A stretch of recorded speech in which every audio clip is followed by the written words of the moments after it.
بسم الله الرحمن الرحيم. الرحمن علم القرآن خلق الإنسان علمه البيان الشمس والقمر بحسبان والنجم والشجر يسجدان والسماء رفعها ووضع الميزان ألا تطغوا في الميزان وأقيموا الوزن بالقسط ولا تخسروا الميزان والأرض وضعها للأنام فيها فاكهة والنخل ذات الأكمام والحب ذو العصف والريحان فبأي آلاء ربكما تكذبان خلق الإنسان من صلصال كالفخار وخلق الجان من مارج من نار فبأي آلاء ربكما تكذبان رب المشرقين ورب المغربين فبأي آلاء ربكما تكذبان مرج البحرين يلتقيان بينهما برزخ لا يبغيان فبأي آلاء ربكما تكذبان يخرج منهما اللؤلؤ والمرجان فبأي آلاء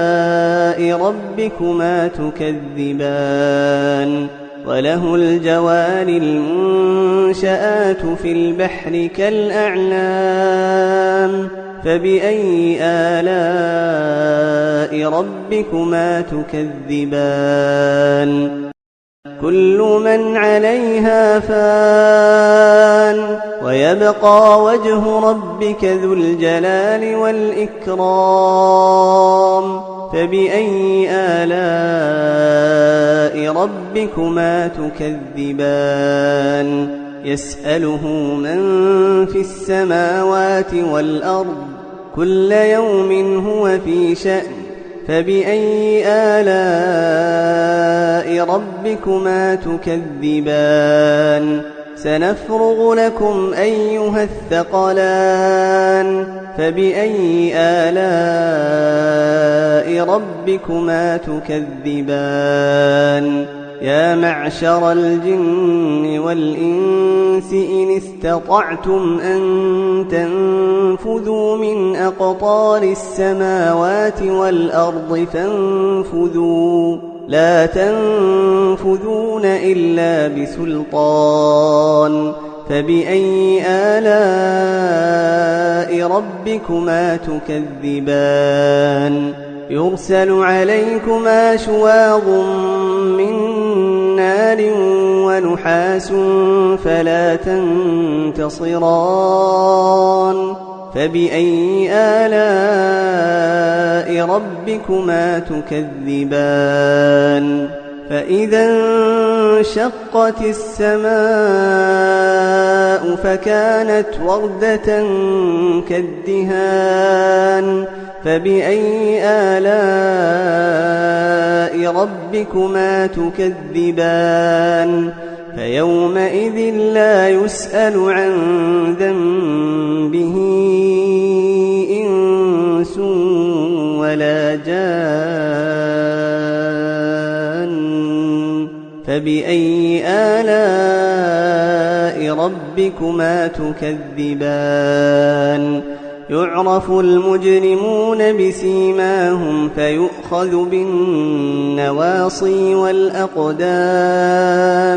فبأي آلاء ربكما تكذبان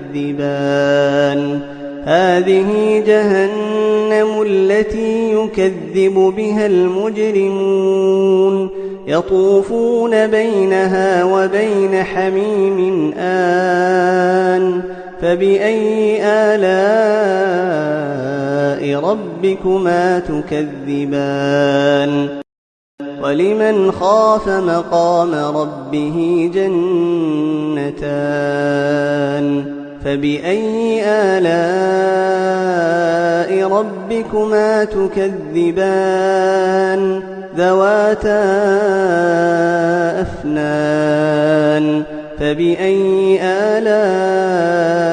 ربكما تكذبان فيهما عينان تجريان فبأي آلاء ربكما تكذبان فيهما من كل فاكهة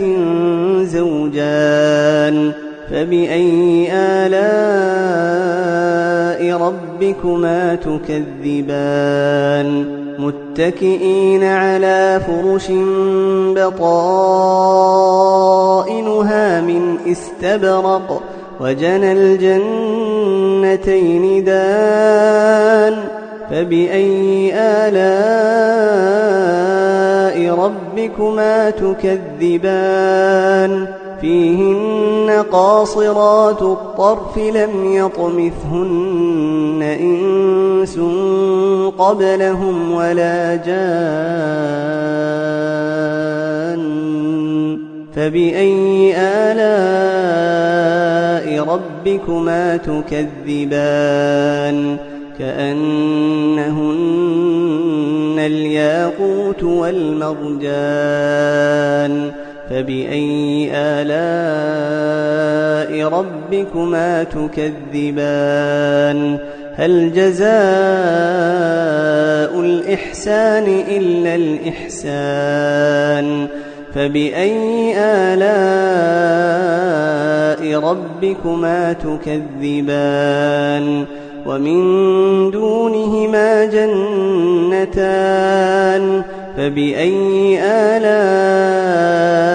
ربكما تكذبان مدهامتان فبأي آلاء ربكما تكذبان فيهما عينان نضاختان فبأي آلاء ربكما تكذبان فيهما فاكهة ونخل ورمان فبأي آلاء ربكما تكذبان فيهن خيرات حسان فبأي آلاء ربكما تكذبان حور مقصورات في الخيام فبأي آلاء ربكما تكذبان لم يطمثهن إنس قبلهم ولا جان فبأي آلاء ربكما تكذبان متكئين على رفرف خضر وعبقري حسان فبأي آلاء ربكما تكذبان تبارك اسم ربك ذي الجلال والإكرام